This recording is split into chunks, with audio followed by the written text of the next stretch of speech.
RCN. Le son de la différence.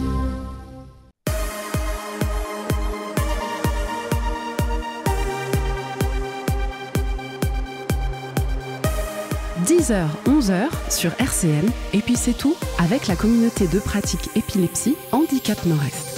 Bonjour, très heureux de vous retrouver en direct pour cette nouvelle émission qui, comme chaque mois, traite des épilepsies. Aujourd'hui, on va parler d'un sujet important pour les personnes qui souffrent de cette maladie, la possibilité de se déplacer. C'est le sujet du jour. 10h, 11h sur RCN, et puis c'est tout. J'accueille à mes côtés, comme chaque mois et avec plaisir, Céline. Bonjour Céline. Bonjour Thomas. Céline, donc de la communauté de... je sais jamais comment je veux dire, oui. de la COP 54. On peut dire la COP épilepsie et handicap, communauté de pratique, épilepsie et handicap, collectif de personnes épileptiques, de proches aidants, de professionnels qui se regroupent pour développer des projets dont Epicetou c'est un bébé de la communauté de pratique. Et on est très heureux de porter ce bébé avec vous, Merci. un bébé dont on est très fiers. Et pour nous accompagner aujourd'hui sur la thématique dont je parlais il y a quelques instants, épilepsie et mobilité, à nos côtés, nous avons le plaisir d'accueillir Mickaël Ferrand, neurologue au centre de référence des épilepsies rares au CHRU de Nancy. Bonjour Mickaël. Bonjour. Ravi de vous accueillir. Je crois que c'est pas la première fois, deuxième fois chez nous.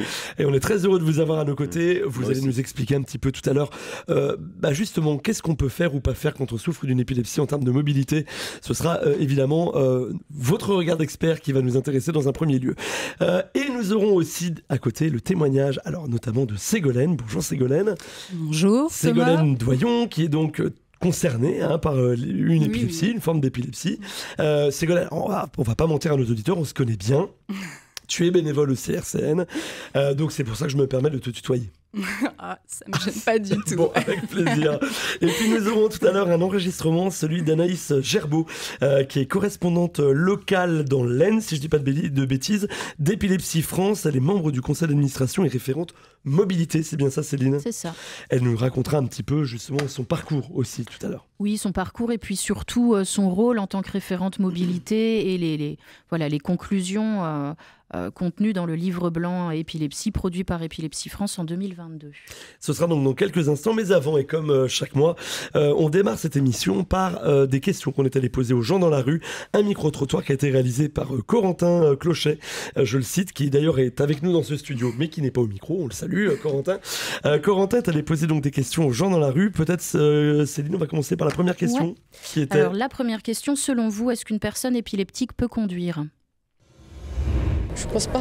Il y a des risques qu'elle fasse un accident toute seule ou que c'est dangereux pour elle et pour les autres usagers aussi. Non, en cas de crise, mais les crises préviennent pas. Non, je pense pas. Je pense que si elle fait une crise sur la route, ça peut mettre en danger les autres automobilistes. Après, ne pas être autorisé à conduire, c'est un peu fort, mais peut-être pas sur surveillance, parce que non plus, c'est pas super, mais c'est compliqué à voir, ça dépend. Oui, avec un suivi médical, si jamais un médecin donne son accord, oui, je pense qu'une personne épileptique peut conduire, bien sûr. Parce que si vous privez une personne de se mouvoir, elle va se laisser dépérir. Enfin, la première des choses que les gens adorent, c'est sortir quand il fait bon, on se déplace, on va rendre visite à de la famille, des amis, machin tout. Si vous privez une personne de ça, c'est quand même, on l'a tous vécu pendant la pandémie. On a vu ce que c'était, donc non, moi je ne souhaite pas à une personne qu'on lui retire son droit de mobilité, bien sûr que non. Donc, voilà. Alors, du coup, mon père est épileptique et je sais qu'il avait dû aller voir un médecin et il lui avait prescrit un permis provisoire, comme un permis probatoire en fait. Et il peut conduire, il doit repasser devant le médecin tous les 2 ans. Mais si ça devient plus grave, il ne pourra plus conduire parce qu'il y a un risque qu'il fasse des crises au volant et que ça cause un accident. Pour moi, oui, c'est évident parce que ma cousine, elle fait de l'épilepsie et elle conduit très bien. Et je me sens bien quand elle roule, donc je suis en sécurité. Donc pour moi, oui, il n'y a pas de problème. Oui, en soi, on peut conduire, mais avec beaucoup de restrictions. Ou en tout cas, c'est qui tout double. Ça peut ne pas arriver pendant 10 ans, une crise d'épilepsie. Ça peut arriver du jour au lendemain, ça peut arriver très fréquemment. Enfin, ça dépend. Donc je dirais oui et non. C'est un peu blanc et noir, mais voilà. Moi, je pense que oui, mais justement, on devrait faire plus de mesures pour éviter les accidents. Mais je pense qu'elles peuvent conduire quand même. C'est compliqué si elle est en pleine crise. Bon, on comprend que le sujet de la mobilité, c'est un vrai sujet, on l'entend dans les témoignages. Je vais vous demander à chacun vos réactions sur ce qu'on vient d'entendre. On a entendu notamment le témoignage d'une personne qui finalement connaît quelqu'un concerné par la maladie et qui a peu près tout dit, je pense, docteur Ferrand. Qu'est-ce que vous retenez de ce qu'on vient d'entendre ? Alors, tout est très vrai. C'est-à-dire que d'un côté, et je pense que le témoignage de celui qui dit oui-non, et en fait c'est exactement ça, c'est que initialement on a envie de dire non. Pourquoi ? Parce que si on dit crise d'épilepsie, en effet c'est quelque chose qui peut arriver n'importe quand et qui prévient pas, et donc si ça arrive au volant, on comprend tout de suite le risque pour la personne et pour les autres automobilistes. Mais on comprend aussi que retirer le permis, c'est retirer l'autonomie pour beaucoup, notamment dans les régions un peu plus reculées, en campagne, où on n'a pas accès facilement aux transports en commun. Donc il faut quand même faire une législation qui permette de différencier les types d'épilepsie, la gravité, est-ce que l'épilepsie est contrôlée, pour tout de même permettre à certains de pouvoir prendre le volant, quoi. On en reparlera évidemment, parce que c'est vrai que, on le dit, il y a diverses formes d'épilepsie, donc effectivement, vous nous expliquerez si selon la forme, selon là où on en est dans l'état de sa maladie, il y a effectivement des nuances et qu'on peut ou pas passer le permis de conduire. Parce que quand on parle de mobilité, j'ai l'impression qu'on parle forcément de permis de conduire. Ça, oui, en effet, c'est souvent par là que ça passe, parce que le permis de conduire permet une autonomie complète, parce que les transports en commun, c'est sûr que c'est plus contraignant. C'est plus contraignant au niveau des horaires, au niveau de la localisation où on se trouve. Donc, quand on parle autonomie, on parle permis de conduire, d'autant plus que, ça, on pourra peut-être en parler, mais il y a un petit peu un vide juridique par rapport au vélo, par rapport à voiture sans permis. Et en effet, c'est le permis de conduire qui est vraiment au centre de la législation, en fait. Alors, si on va au-delà de la législation, Ségolène, on entend aussi dans ce micro-trottoir cet aspect un peu où la mobilité, ça rime aussi avec le côté social et lien social. On entend quelqu'un qui dit si on peut plus se déplacer, on se laisse dépérir, parce qu'on l'a tous vécu au moment du Covid, cet enfermement dans la bulle. Est-ce que c'est quelque chose qui vous a marqué dans ce micro-trottoir ? Qui t'a marqué, Ségolène ? Qui m'a marqué. Oui. Et qui te concerne peut-être d'ailleurs. Ça m'a concernée, oui, par un temps. À une époque où je faisais beaucoup plus des crises d'angoisse en plus de mes crises d'épilepsie. Je restais plutôt enfermée chez moi parce que j'avais peur de faire des crises dans les bus. Ça m'est déjà arrivé. Et moi, faire les crises en public, comme c'est des grosses crises avec perte de connaissance, ça finit par l'évacuation aux urgences. Donc, à chaque fois, j'avais l'idée, la crainte de me trouver mal dans le bus, et je savais que si ça se passait comme ça, je savais comment ça se finirait, quoi. Donc, j'ai dû faire un gros travail psychologique sur moi pour dépasser cette crainte. Et on va en reparler évidemment durant l'émission. Je vous propose qu'on passe à la deuxième question qui a été posée aux gens dans la rue. Céline ? Oui. D'après vous, quel retentissement l'épilepsie peut avoir sur les déplacements et la mobilité des personnes ? Déjà un risque si la personne est seule, il y a un risque vraiment pour la personne, quoi. Peut-être toujours être accompagné de quelqu'un. Je sais qu'il y en a qui sont accompagnés de chiens, je crois. Le chien arrive à savoir si elle va être en crise ou pas, je crois. Mais sinon, si elles sont seules, je pense qu'à tout moment, je crois que ça peut arriver vraiment à n'importe quel moment. Donc du coup, il ne faut pas les laisser seules, quoi. Les gens ne veulent pas forcément qu'on les victimise.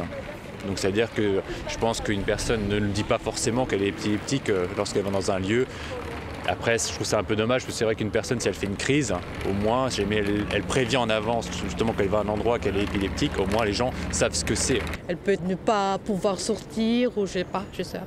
Ça peut engendrer un de chez suraccident, parce qu'une crise d'épilepsie en soi, c'est un accident corporel, et ça peut créer un accident mortel ou autre, ça peut vraiment être très dangereux. Ça peut avoir des répercussions sur l'ordre social, on va dire. On peut se retrouver dans un endroit qu'on ne connaît pas, avec des gens qu'on ne connaît pas, donc ça doit être compliqué pouvoir s'en sortir. Puis les gens ont tendance à plus trop aider maintenant, je trouve. Donc je pense que c'est là qu'est le problème, se retrouver seul dans l'inconnu. Ça a des conséquences financières et même un petit peu, je pense, psychologiques. Être entourée de monde, ça peut être dangereux parce qu'elle peut se sentir rapidement en danger, se sentir inconfortable, pas en sécurité. Donc elle peut rapidement faire une crise et les gens autour ne sont pas habilités à gérer cette crise parce qu'on n'apprend pas l'épilepsie, on ne sait pas ce que c'est. On entend beaucoup de choses, mais le lien social revient beaucoup dans ce qu'on vient d'entendre. Qui veut réagir à ce qu'on vient d'entendre de ce micro-trottoir ? Docteur Ferrand, peut-être ? Ça montre quand même la complexité justement de l'épilepsie et de la mobilité, parce qu'en effet, quand on a la maladie, il y a plusieurs choses qui viennent nous empêcher de faire tout ce qu'on veut. Et c'est une petite goutte dans la problématique, la conduite automobile. Et voilà, on a parlé juste avant, mais il y a le fait de devoir être en public, de l'intensité des crises. Et si les crises vont engendrer, je sais pas, l'obligation d'arrêter le transport en commun, d'aller appeler le 15. Donc finalement, la mobilité, c'est plus que la conduite automobile dont on parlait tout à l'heure. C'est aussi l'accès au transport en commun, la facilité aussi à prendre le bus et ne pas avoir la crainte de faire une crise, quoi. On entend des gens qui disent Céline, pardon, oui. On entend des gens qui disent il faut pas rester seul, mais quand on se déplace, on veut pas forcément être toujours accompagné. Et oui, et en effet, le fait d'être accompagné, de pas prendre les transports seuls, ça peut être sécurisant, mais c'est aussi une perte d'autonomie. Donc c'est aussi un gros travail, et ça c'est de longues discussions avec certains patients, un gros travail de reprise de confiance en soi et de se dire voilà, il y a des choses que je peux faire seul et que je vais faire seul, et ça va gagner dans l'autonomie et dans la qualité de vie, quoi. Ségolène, tu te déplaces seule ? Oui. Parce que je vis seule. Ouais. Donc, oui. Et du coup, est-ce que ça engendre pour toi des craintes, ou est-ce que pour toi c'est important aussi de pouvoir te déplacer seule ? C'est important. J'ai pas trop le choix en fait, et surtout je le fais en fonction de mes périodes de crise, quoi. Par exemple, je fais plusieurs crises par mois, et ça se répercute sur, par exemple, 2 ou 3 jours. Ça peut aller de 3 à 5 crises en 2-3 jours. Et pendant les périodes-là, j'avoue que je vais rester plus tranquille chez moi. Je vais pas aller m'amuser à me déplacer en bus, ou même, je sors quand même marcher, chercher ma baguette, des petits déplacements comme ça, mais des grands trajets, 20-30 minutes de bus. Non, je laisse tomber comme ça 2-3 jours, et puis après, je m'y remets. La semaine d'après, quoi. Quand tu te sens plus en forme. Quand ça va mieux. Céline, une réaction sur ce qu'on vient d'entendre ? Ouais, parce qu'il tout est un peu intriqué aussi. Il y a la peur la peur que représente le fait de faire des crises en public, dans la rue. On en parlait aussi hors antenne avec Ségolène et Corentin. Comment on gère aussi le regard des autres d'une part, le recours aux urgences quand la crise survient dans la rue, parce qu'aussi, et on l'entend dans le micro-trottoir, certaines personnes disent bien, mais en fait on ne sait pas gérer une crise d'épilepsie. Donc partant de là, les personnes épileptiques, sachant qu'on ne sait pas gérer une crise dans la rue et ne souhaitant pas aller aux urgences, vont se restreindre dans leurs déplacements. Ségolène l'exprimait bien lors de la réunion de préparation. Et nous en reparlera tout à l'heure. Tout ce cycle-là qui est un peu à anticiper pour la personne concernée. Oui, on entendait des gens qui disaient qu'il faut presque prévenir à l'avance les gens. Et les gens, par exemple, est-ce qu'il faut prévenir, on se posera la question, quand on rentre dans un bus, est-ce qu'il faut prévenir le chauffeur que potentiellement on peut faire une crise d'épilepsie ? C'est une question que je pose là, on n'y répond pas tout de suite, on y répondra un peu plus tard. Dernière question qu'on a posée aux gens dans la rue, Céline. Quelles alternatives existent à la conduite ? Alors ça dépend où on habite. Si vous habitez à la campagne, vous êtes fini. Là on parle de Nancy, donc à Nancy c'est bien véhiculé, on va dire, donc on peut se faire conduire. Vous avez les services Bolt, machin tout, mais bon après quand vous êtes en milieu rural, c'est autre chose. Alors non, moi je pense qu'une personne, on ne devrait pas la priver du droit de se déplacer. Donc mais après, c'est difficile de mettre en place des services de véhicules, de chauffeurs pour ce genre de personnes. C'est très compliqué. Vous avez des services, on va dire, pour le handicap qui viennent vous chercher. Mais c'est pareil, généralement, il faut prendre rendez-vous, il faut prévoir, machin tout. C'est un peu compliqué. Donc, mis à part si la personne a des proches, compter sur eux, on va dire, pour se déplacer, mais sinon, non, c'est très compliqué.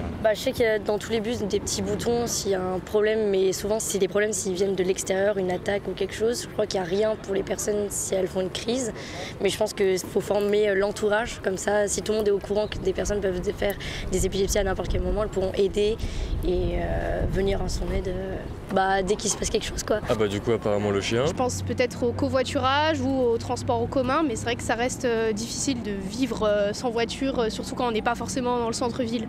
Je dirais les transports en commun, le bus, le train. Plutôt oui, parce que déjà il y a des gens dans le train, si à tout moment il y a une crise d'épilepsie, il y a quelqu'un pour secourir, appeler les pompiers, etc., le SAMU. Dans les situations les plus extrêmes, le taxi, s'il y a. Mais bon, il faut avoir encore les moyens et il faut qu'il y en ait.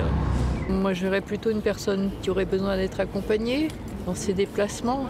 Et par une personne capable de prendre le relais au cas où il y ait un problème. Se faire transporter, prendre les transports en commun, avoir de l'immobilité, essayer de travailler plus proche de chez soi, se rapprocher, avoir plus des choses de proximité et essayer d'avoir des systèmes de covoiturage ou autre avec des personnes, essayer de s'arranger comme ça, quoi. Je pense que c'est mieux. Je dirais bien le vélo, mais même le vélo, je pense que c'est encore plus compliqué que la voiture. Donc on n'est pas, le vélo, on est encore moins protégé que le reste. Donc les autres alternatives, à part les pieds, franchement, c'est compliqué.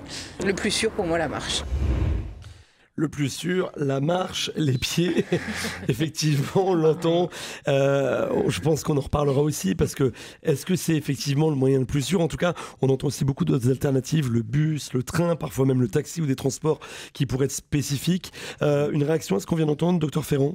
Le souci, en effet, et qu'il y a une des personnes qui l'a mentionné, c'est le prix, parce que avoir un taxi, en effet, ils peuvent nous prendre à n'importe quelle heure, n'importe où, mais si c'est pour aller au travail chaque jour, ça va être salé, la facture à la fin. Donc, le gros problème, c'est l'organisation, justement, des transports des personnes qui ont une maladie empêchant de conduire. L'organisation en France est encore un peu légère, on va dire.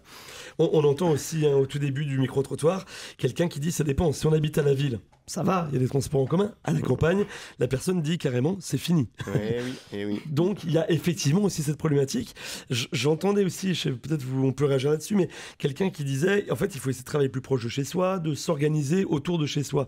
Est-ce que ça veut dire qu'on doit s'enfermer dans une plus petite bulle quand on souffre d'épilepsie? Est-ce qu'on doit s'empêcher d'aller plus loin? C'est une question que...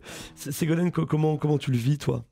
Moi, j'ai fait le choix de vivre en ville. C'était aussi pour ça, parce que je savais bien que les transports en commun en milieu rural, je pourrais pas me déplacer autant qu'en ville. Donc, j'ai fait ce choix pour ça, oui, pour pouvoir me déplacer. On va évidemment en reparler pendant l'émission, mais on comprend vite quand même que l'enjeu de la mobilité est très important pour la vie sociale, pour la vie professionnelle aussi, j'imagine. Donc, tout ça, je vous propose qu'on l'évoque un peu plus longuement dans un instant, puis on reparlera un petit peu, on reverra quelle est la législation en France pour les personnes qui souffrent d'épilepsie quant au transport, et particulièrement quant à la voiture, parce que c'est assez étonnant, je ne sais pas ce que vous en pensez, et avant de passer à la première pause musicale, à quel point, quand on parle de mobilité pour les gens, dans l'esprit des gens, c'est la voiture, c'est le permis de conduire. Oui. On est d'accord.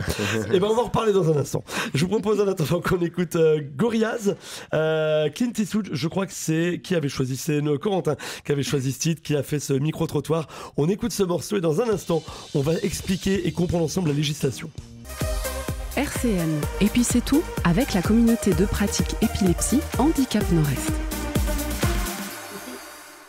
Et ce matin, j'allume mon micro, c'est bien. Et ce matin, nous parlons épilepsie et mobilité. Alors, on se rend compte avec ce micro-trottoir qu'en fait, ça impacte énormément la vie des personnes qui souffrent d'épilepsie, la mobilité.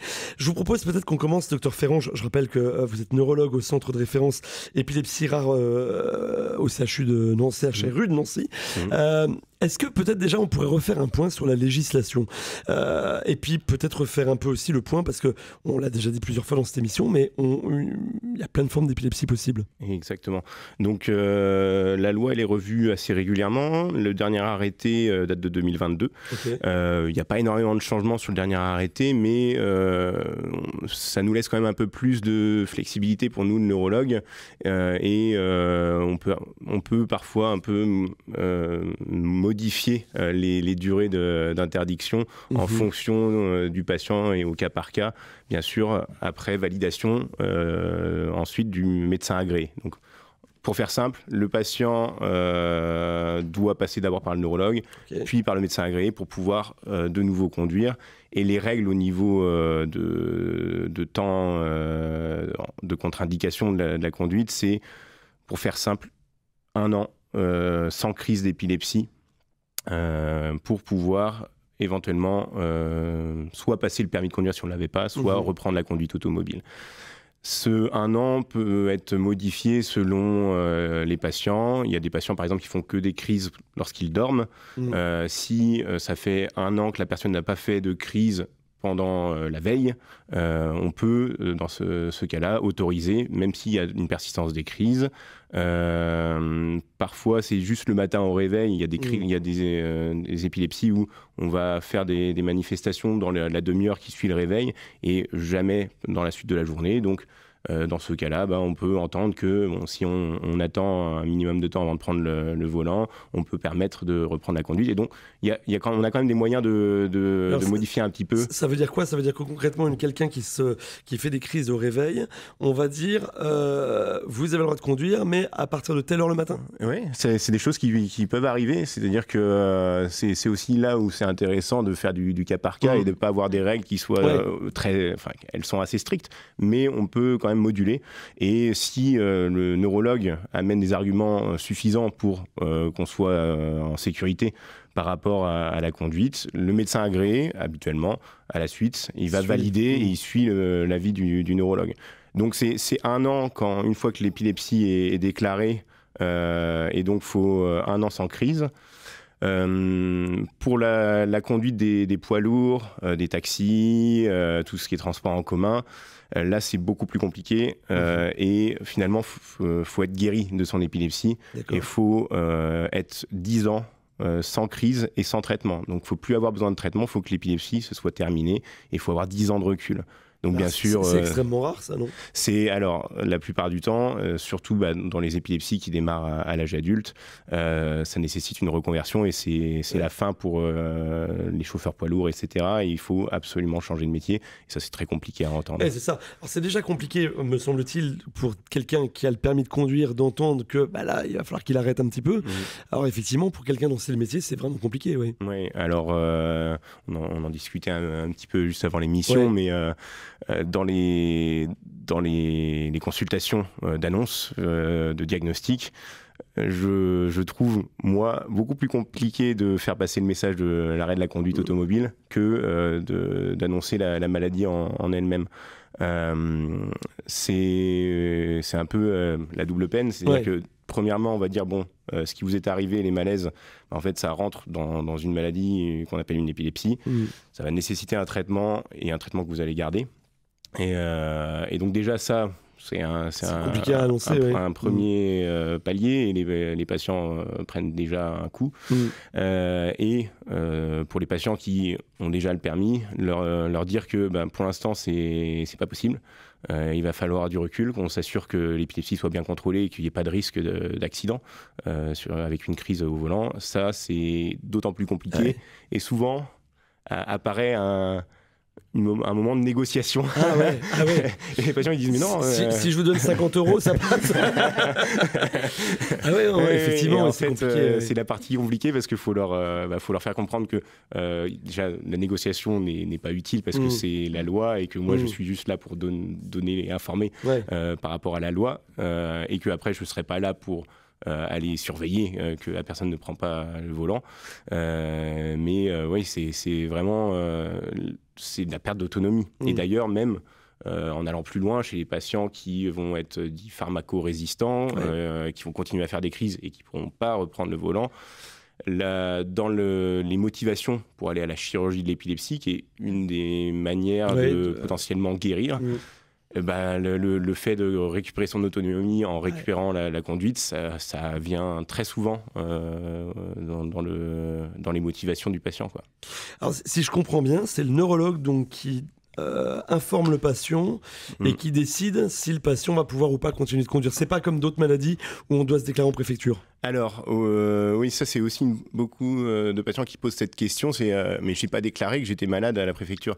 Il n'y a pas besoin de dire qu'on n'a pas le droit de conduire, il faut juste pas conduire. Ouais, et c'est au moment où on retrouve le droit de conduire, où il faut faire les différentes étapes, passer devant le neurologue, que le neurologue, lui, donne une première validation, puis passer devant le médecin agréé de la préfecture qui, lui, va s'assurer que tout est en règle par rapport à la législation et que le neurologue a donné les bonnes informations. Et c'est grâce à ce passage devant le médecin agréé qu'il va y avoir un permis qui va être temporaire initialement, qui va être délivré par la préfecture. Et là, on a de nouveau le droit de conduire. Mais finalement, il n'y a pas besoin de se déclarer comme contre-indiqué à la conduite. On a juste à pas conduire et il n'y aura aucun problème, quoi. On a, Céline, tu as eu au téléphone Anaïs Gerbeau, qui est correspondante locale dans l'Aisne d'Épilepsie France. Elle est membre donc, du conseil d'administration et référente mobilité. En un mot, avant de l'écouter, de quoi on parle avec Anaïs ? On a réalisé ensemble un petit entretien où elle va nous livrer des retours rapidement de quelques témoignages qu'elle a reçus, puisque Épilepsie France reçoit énormément de témoignages de personnes épileptiques et qui ont besoin aussi d'informations et de conseils. Donc elle va nous relater un petit peu tout ça, relater les freins, en quoi être épileptique constitue pour certains une entrave au déplacement, et puis comment Épilepsie France s'est mobilisée pour pouvoir faire des propositions qui sont remontées au ministère de la Santé notamment et à la Caisse nationale de solidarité pour l'autonomie. Elle va nous parler de tout ça. Eh bien, on l'écoute maintenant. Je suis Anaïs Gerbeau, je suis toujours correspondante locale de l'Aisne, du département de l'Aisne, depuis 2019. Dans le cadre de la préparation du livre blanc, j'ai piloté le groupe de travail sur la mobilité. Et donc depuis, j'ai été nommée référente mobilité au sein d'Épilepsie France. Voilà, et donc je suis aussi membre du conseil d'administration d'Épilepsie France.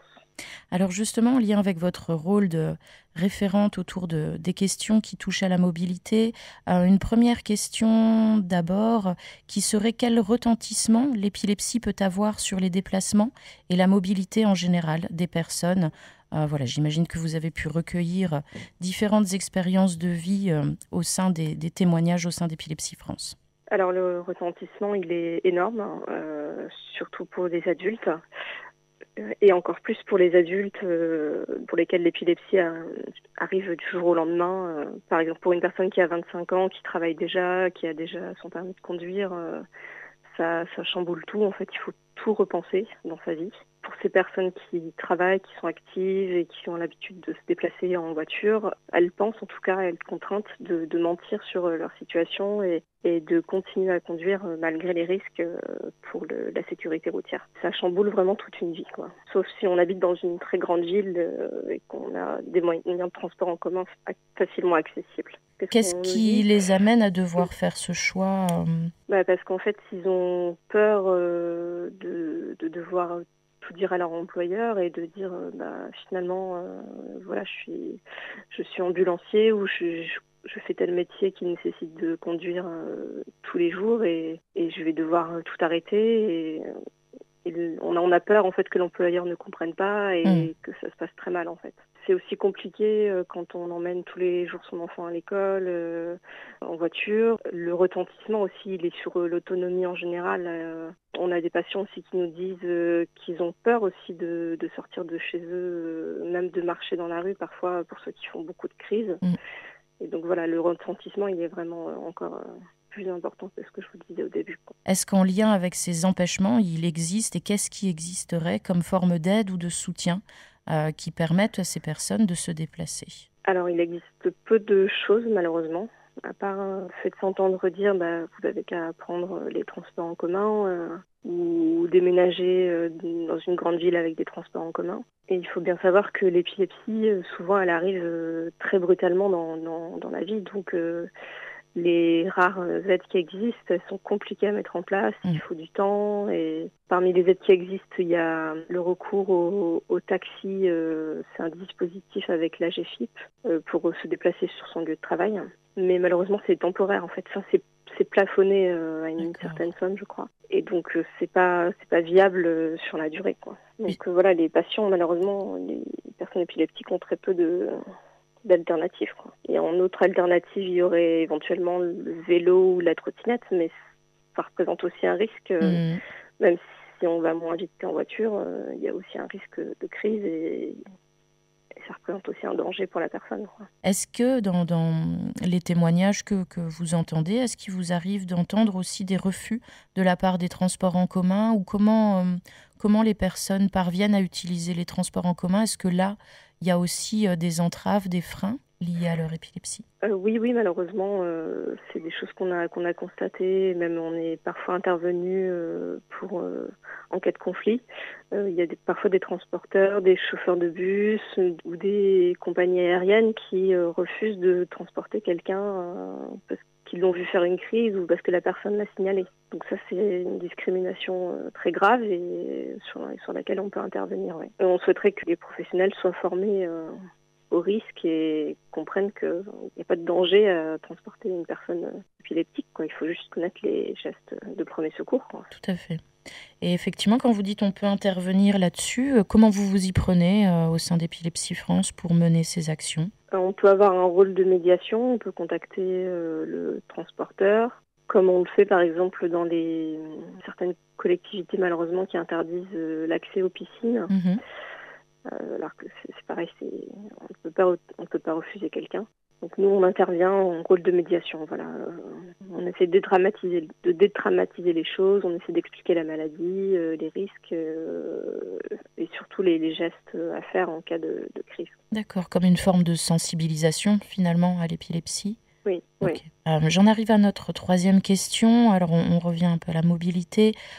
Effectivement, vous expliquiez en préambule que vous avez mené toute une démarche autour de ces questions-là dans le cadre du dernier livre blanc d'Épilepsie France. Est-ce que vous pouvez nous en dire un peu plus quant à la démarche et aux propositions auxquelles elle a abouti? On ne voulait pas faire qu'un état des lieux, on voulait aussi faire des propositions concrètes pour améliorer la vie des patients et de leurs proches aussi des aidants. On s'est concerté, on a proposé plusieurs thèmes à nos adhérents, à nos bénévoles surtout. Et parmi ces thèmes sont ressortis six thèmes qui étaient particulièrement impactants dans la vie quotidienne. Et donc parmi ces thèmes, il y avait la mobilité. Et ensuite, on a créé un groupe de travail, on a fait des dizaines de réunions pour se concerter sur l'état des lieux, sur les difficultés des patients et des aidants sur ce thème. Et ensuite, donc, on a identifié quelques propositions possibles pour améliorer la situation.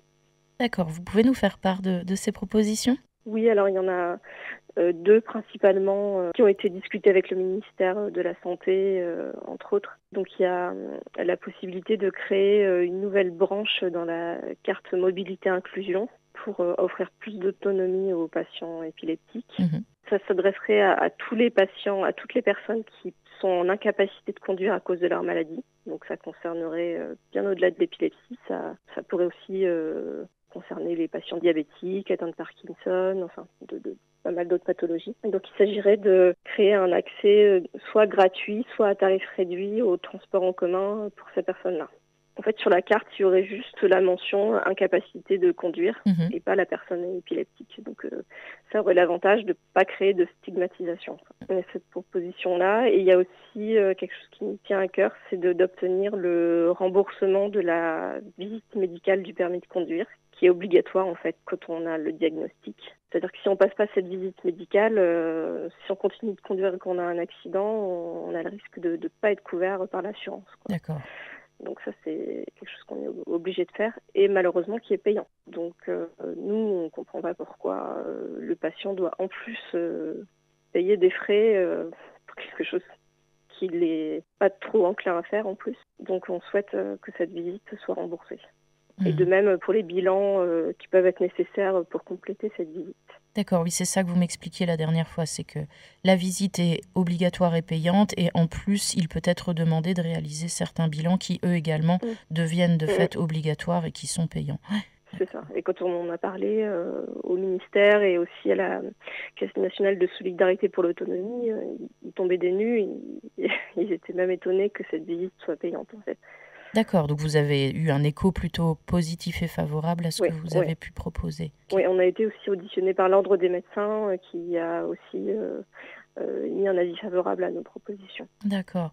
En tout cas, merci beaucoup d'avoir pu nous en faire part et on restera plutôt vigilant, voire très vigilant aux évolutions que le ministère apportera aux propositions d'Épilepsie France. Merci beaucoup Madame Gerbaud. Je vous remercie beaucoup de m'avoir invitée. 10h, 11h sur RCN, et puis c'est tout. Voilà, des propositions intéressantes qui sortent du livre blanc et une information. Le ministère ne savait pas que la visite médicale chez le médecin agréé était aux frais du patient. Voilà, donc c'est bien de le savoir. Je vous propose, on va continuer d'échanger ensemble sur la mobilité, tous ensemble, et on va revenir un petit peu plus sur l'autre mobilité, c'est-à-dire celle avec les transports en commun. On a beaucoup parlé de la voiture, le permis de conduire, mais... on le sait, une des alternatives, c'est le transport en commun, mais c'est pas toujours facile. On en parle dans un instant, peut-être le temps pour nous d'écouter avant The Monkees. Ça, c'est vous, Docteur Ferrand, qui avez choisi ce titre. Ça donne la pêche. Eh ben, prenons ce petit shoot de pêche tous ensemble maintenant avec The Monkees. I Am a Believer. RCN, et puis c'est tout, avec la communauté de pratique épilepsie Handicap Nord-Est. Ce matin, nous parlons donc d'épilepsie et de mobilité. Alors, on a longuement parlé du permis de conduire, de la voiture, de la législation qui est stricte et à la fois qui donne quelques souplesses quand même, et aux médecins neurologues de pouvoir adapter l'interdiction en fonction aussi du patient.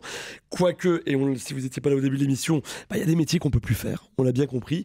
Maintenant, il y a des alternatives qui existent et je me tourne vers toi, Ségolène.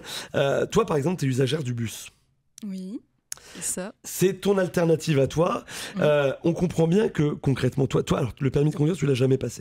Non, comme je suis épileptique depuis l'enfance, j'ai jamais eu l'occasion de le passer. J'ai ni le code, ni le permis. Donc du coup, au moins, ça fait... ça me manque, je vais pas dire que ça me manque pas, mais comme ça manque moins que si je l'avais déjà eu, tout à fait, oui, c'est ça. Alors du coup, ça t'oblige quelque part à revoir un peu ta vie. Tout à l'heure, dans le micro-trottoir, quelqu'un disait, en fait, il faut s'organiser, trouver un boulot à côté de chez soi, etc. etc. Et on entendait aussi cette idée que si on n'habite pas en ville, c'est très compliqué. Toi, je crois, donc tu habites en ville, oui, à Nancy. Alors, tu me disais hors antenne, je vais un peu spoiler la fin de l'histoire, mais que tu y habiterais peut-être même si tu n'étais pas épileptique, mais n'empêche que ça reste un choix contraint. Oui, oui, c'est vrai. Habiter en ville, c'est un peu à cause entre guillemets de mon épilepsie, oui. Mais je vais dire, c'est quand même pas un manque le fait de pas habiter à la campagne, en milieu rural. Il y a des gens chez qui ça pourrait manquer. La nature et devoir supporter le bruit de la ville, des personnes. Pour le moment, je vais dire, ça me manque pas encore. Ouais. Quoi. Mais ce que tu dis est juste, il y a peut-être des gens qui, eux, pourraient préférer la vie à la campagne et qui, pour des raisons sociales et professionnelles, parce qu'ils ne peuvent pas prendre les transports, doivent rester en ville. Ouais. Tout à fait, oui, c'est sûr. C'est sûr, il doit y avoir des personnes comme ça, oui. Alors, pour ce qui te concerne, donc toi, tu prends le bus, tu le disais, alors... moins ou pas du tout quand tu es dans une phase où tu vis une mauvaise période. Oui. On rappelle que pour ce qui te concerne, toi, tu as une épilepsie avec des crises régulières. Et des crises qui sont des crises convulsives. Oui, avec perte de connaissance. Et perte de connaissance. Ouais. Donc, effectivement, pour toi, la voiture, on comprend bien que c'est compliqué, c'est pas possible. Mais tu disais donc le bus, quand il y a des périodes à crise, tu le prends pas. Pourquoi ? Parce que le fait de me trouver mal dans le bus, les gens me voient, je perds connaissance et ça se finit aux urgences, quoi. À chaque fois que je fais des crises en public, comme je suis inconsciente, ça fait très peur aux personnes, je réponds pas, je pourrais tomber de mon fauteuil de bus parce que je suis toute raide, je peux convulser. Et quand je suis toute seule, s'il n'y a personne à côté qui est à côté de moi, oui, ça se finit toujours aux urgences. Et avec les années, j'en ai un peu assez de me retrouver aux urgences parce que ça ne m'apporte rien. Je dois attendre des heures là-bas. Et pour aucun gain, quoi. C'est plus de fatigue. Alors que si je rentre me reposer tout de suite chez moi, voilà, je suis mieux à me reposer chez moi que devoir attendre longtemps. Alors peut-être qu'on peut le rappeler, docteur Ferrand, quelqu'un qui vit une crise, on ne doit pas forcément l'amener aux urgences. Et voilà, en fait, c'est compliqué. Moi, je me mets à la place des passants. C'est compliqué de voir quelqu'un faire un malaise, perdre connaissance. Et eux, ils ne sont pas au courant de la maladie. Et ils ne savent pas si c'est la première crise ou si ça fait 20 ans que la personne, elle vit ça. Et donc... la réaction est tout à fait normale, donc on ne peut pas en vouloir bien sûr aux patients qui j'en veux pas. Non, je vais pas dire que j'en veux aux patients. C'est pas ce que je dis, mais en fait, c'est la suite logique des choses, et même je trouverais ça triste que personne n'appelle les urgences, parce que en effet, pour certaines personnes, c'est nécessaire, parce que la crise, elle peut durer plus longtemps, parce que ça peut être la première crise. Mais en effet, quand on perd connaissance, on ne peut pas prévenir les personnes autour que vous inquiétez pas, je connais ça par cœur. Ça va revenir et j'ai pas besoin d'aller aux urgences. Donc c'est toujours très compliqué. J'ai même une carte reconnaissance avec ma reconnaissance épileptique, mais sur ma carte, c'est pas possible d'écrire dessus, inutile, parce que moi aussi, peut-être que ça pourrait être utile si je fais une suite de crises ou un état de mal, il y aurait besoin quand même. Oui, c'est ça, parce que si on rappelle peut-être en un mot, une crise qui survient comme ça, si c'est, on va dire, 2-3 minutes, c'est pas non plus dramatique. Ce qu'il faut, c'est protéger la personne pour pas qu'elle se blesse concrètement. Voilà, donc déjà, il faut connaître les premiers secours, les gestes à faire. Et ça, c'est un problème aussi d'information, de formation de la population générale. Et une crise peut en effet être peu grave, parce que c'est toujours embêtant de faire une crise, mais ça peut être une crise habituelle qui va se résoudre très rapidement, en moins de 5 minutes, c'est ce qu'on dit habituellement, et finalement avec un retour à l'état antérieur, et il s'agit juste de revoir avec le neurologue pour réadapter le traitement, voir ce qu'on peut faire, mais dans l'urgence, il n'y a rien de particulier à faire. Mais en effet, ça peut être une crise plus compliquée, et ce qu'on appelle aussi les états de mal, avec une crise qui ne veut pas céder toute seule. Et si on n'intervient pas en mettant des traitements, donc s'il n'y a pas d'arrivée du SMUR et de passage aux urgences, la crise ne va pas s'arrêter toute seule. Mais c'est pas facile au premier abord pour les patients de savoir si c'est une crise gentille ou méchante. Alors, ce qui est compliqué aussi par rapport à ça, et c'est une vraie question, est-ce qu'il faut prévenir dans ces cas-là, je sais pas, le chauffeur du bus, un passager autour de soi, que potentiellement on peut faire une crise d'épilepsie dans le bus?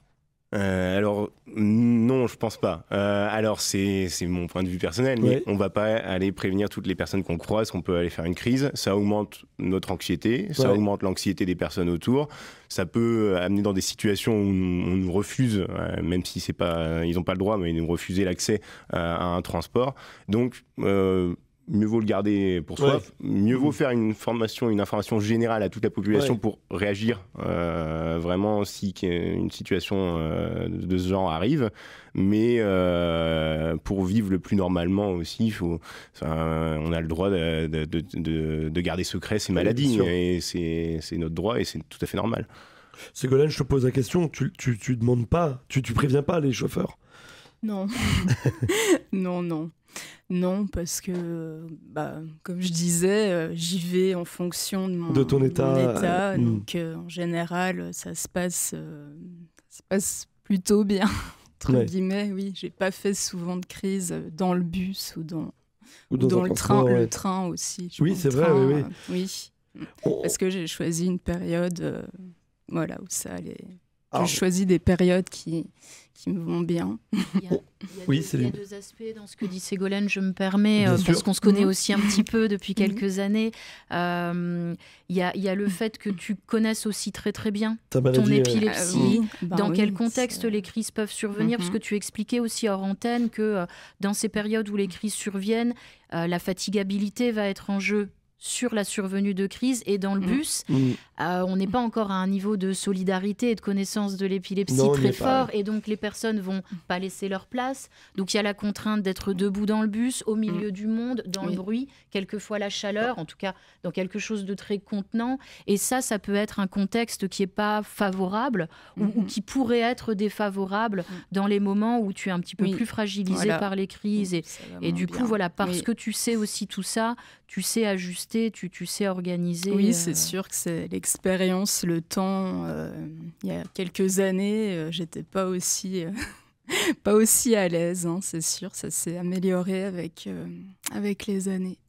C'est important, je pense, de se connaître dans ce genre de situation, Dr Ferrand, pour savoir si... Enfin, le cas de Ségolène, je pense que tous les patients ne peuvent pas ou ne sont pas à son niveau de connaissance de leur épilepsie, mais ça reste quand même aussi, quelque part, presque un enjeu pour pouvoir vivre bien la mobilité, non ?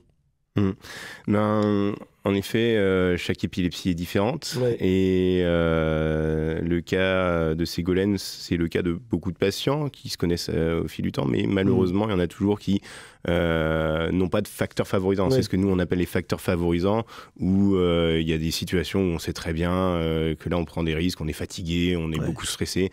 De manière générale, c'est souvent ce que rapportent les patients, mais parfois, il n'y a aucun facteur favorisant, et ça arrive vraiment n'importe quand. Et là, pas moyen de prévenir, et donc c'est d'autant plus dur justement d'essayer de gérer son quotidien en fonction de notre état, parce que ça arrive n'importe quand, et ça majore souvent l'anxiété d'ailleurs, parce que on n'en parle pas beaucoup, mais il y a la maladie, il y a l'épilepsie, mais il y a tout ce qu'il y a à côté, et notamment le retentissement au niveau psychologique et l'anxiété anticipatoire des crises, c'est ce qu'on l'appelle. Ce que disait Ségolène d'ailleurs tout à l'heure, elle le disait, des fois c'est la peur de se dire je vais peut-être avoir une crise au milieu des gens et avec le regard des autres. Et ça c'est quasi tous les patients. Donc ça, on comprend que c'est très handicapant quelque part quand on parle de mobilité. L'émission va bientôt se terminer, mais je voudrais quand même revenir sur une chose qu'on a entendue à plusieurs reprises, c'est l'entrave de la part de chauffeurs ou de compagnies aériennes au transport. Vous disiez, je crois, Dr Ferrand à l'instant, c'est quelque chose qui est totalement illégal. On doit pouvoir prendre, quand on souffre d'une épilepsie, on doit pouvoir prendre le bus, quoi qu'il arrive. Oui, donc ça, ils n'ont pas le droit de refuser, hein, ça c'est certain. Après, moi, je conseille toujours, notamment pour l'avion, je conseille toujours à mes patients justement d'être dans un moment où c'est un peu plutôt calme sur l'épilepsie, pour prévoir des voyages en avion, parce qu'on comprend que c'est beaucoup plus complexe d'arrêter un avion et de se poser que d'arrêter un bus. Mais en soi, il n'y a pas de contre-indication absolue pour prendre l'avion. Alors après, c'est peut-être ça aussi. Ségolène, tu disais, tu prends le train, l'avion, tu le prends de temps en temps ? Oui, je l'ai déjà pris, mais pas seule par contre. Je l'ai jamais pris toute seule. Non, ça, le voyage en avion seule. Bon, déjà, 80% des gens ont peur de l'avion. Il n'y a pas non plus. Et aiment bien être accompagnés, mais bon, c'est vrai que. Mais ouais, les fois où je l'avais pris avec mes parents, ça s'était bien passé. Hein. J'ai pas la phobie. T'as pas la phobie de l'avion, Donc, en tout cas, on le renote bien, on ne peut pas entraver une personne dans sa mobilité, que ce soit en bus, en train, en avion. Peut-être simplement, effectivement, alors, anticiper, c'est pas toujours simple quand même. Quand on prend l'avion, parce qu'il y a aussi le prix des billets, il y a beaucoup de choses qui rentrent en considération. Est-ce qu'il faut s'interdire pour autant de prendre l'avion ? Eh bien non, parce que justement, c'est se donner encore plus de contraintes finalement. La législation est déjà assez complexe et réduit notre autonomie et la mobilité. Il ne faut pas se rajouter des barrières en plus, même si c'est plus facile à dire qu'à faire. Mais voilà. On est bien d'accord. Je vous remercie d'être venu ce matin parler dans cette émission. Merci Ségolène d'être venue témoigner. Merci Mickaël, avec plaisir. Mickaël Ferrand, je rappelle, vous êtes neurologue au Centre de référence des épilepsies rares au CHRU de Nancy. On avait tout à l'heure aussi Anaïs Gerbeau, correspondante locale dans l'AN d'Épilepsie France, membre du conseil d'administration et référente mobilité. Avant de passer très rapidement... aux ressources. Juste remercier avant qu'on l'oublie, parce que c'est important, Corentin aussi qui a contribué à cette émission avec le micro-trottoir. Les ressources avant de finir l'émission. Très rapidement, pour comprendre le sujet, continuer à comprendre le sujet, le livre blanc bien sûr d'Épilepsie France avec toute la partie autour du thème de la mobilité, c'est le thème 4, page 50, et un webinaire aussi qui est très bien fait par Épilepsie France de 2022. Si on veut comprendre les aides qui existent et notamment les aides accessibles à travers les aides de la Maison départementale des personnes handicapées, ce qui va concerner la PCH Transport sur le site EFAP et la carte mobilité. Et puis, quand on se déplace et notamment quand on prend l'avion et qu'on veut avoir un petit passeport avec soi au cas où quelque chose arrive, le passeport épilepsie du CBCARE. Voilà. Merci beaucoup. On vous mettra toutes ces références sur la vidéo en lien. Vous le verrez en dessous de la vidéo. Voilà. Merci à vous toutes et vous tous. On espère que vous avez appris beaucoup de choses. Et puis, encore une fois, la mobilité, on l'a bien compris, c'est extrêmement important pour tout le monde. On l'a bien noté ce matin. Merci à tous. On va se quitter en musique avec Doshi. Merci beaucoup. Ça peut. Oui, c'est un titre que Céline a choisi. Belle fin de journée à tous. RCN, www.rcn-radio.org